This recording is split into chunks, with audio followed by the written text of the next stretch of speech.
Assalamualaikum warahmatullahi wabarakatuh.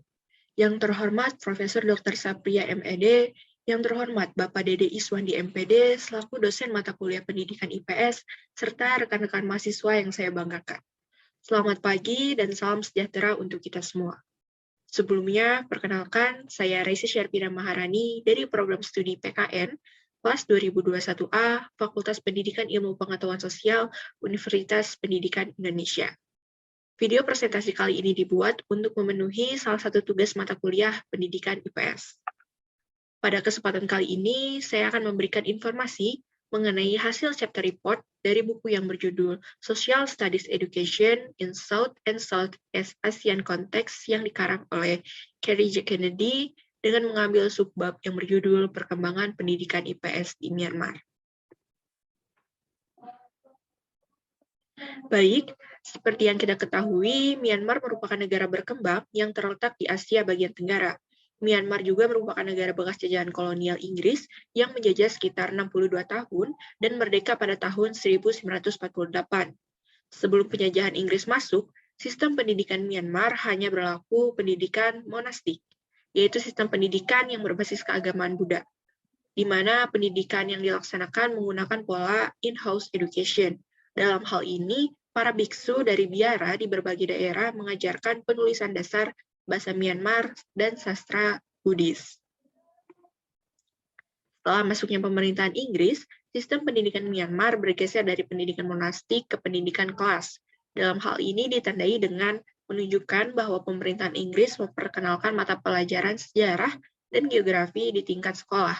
Pendidikan IPS pada masa ini digunakan untuk menanamkan rasa kesetiaan kepada Inggris melalui pengajaran geografi dan sejarah dengan dinamai pendidikan budak oleh nasionalisme Burma. Setelah Myanmar memperoleh kemerdekaannya dari Inggris dan otoritas Myanmar mengizinkan pengajaran agama dengan pengajaran sejarah dan geografi digabungkan sebagai pendidikan IPS, pada masa ini peran pendidikan IPS dipandang sebagai mata pelajaran yang penting karena potensinya untuk membentuk pola pikir dan mendorong warga negara menjadi warga negara yang baik dan cerdas. Namun, dalam hal ini tidak berjalan dengan lancar, karena pergantian sistem pemerintahan yang menjadi sosialis berbentuk militer. Kediktatoran ini membuat pemerintahan dalam pendidikan studi sosial menurun, karena pemerintahan militer lebih menyoroti dan mempromosikan pembelajaran sains untuk mencapai tujuan politik mereka. Maka dari itu, selama sekitar 60 tahun, terdapat penurunan minat pada pendidikan IPS. Selanjutnya, reformasi pendidikan pemerintahan NLD. Pemerintahan Myanmar yang pada mulanya menganut sistem sosialis, pada saat ini menganut dan berubah menjadi pro-demokrasi. Dalam hal ini tidak terlepas mempengaruhi gaya pemerintahan, sehingga lebih terbuka dan banyak melakukan perubahan, termasuk dalam bidang pendidikan. Perubahan pendidikan ini dimulai pada tahun 2011 dengan ditandai mengubah sistem sekolah termasuk kurikulum, peningkatan pendidikan guru, infrastruktur sekolah, dan lain sebagainya. Selanjutnya ada strategi penilaian untuk pendidikan IPS. Sebuah strategi penilaian baru dikembangkan oleh pemerintahan LED menjadi 4 bagian, yaitu ada penilaian tingkat kelas, tingkat sekolah, setiap jenjang pendidikan dasar, serta tingkat nasional.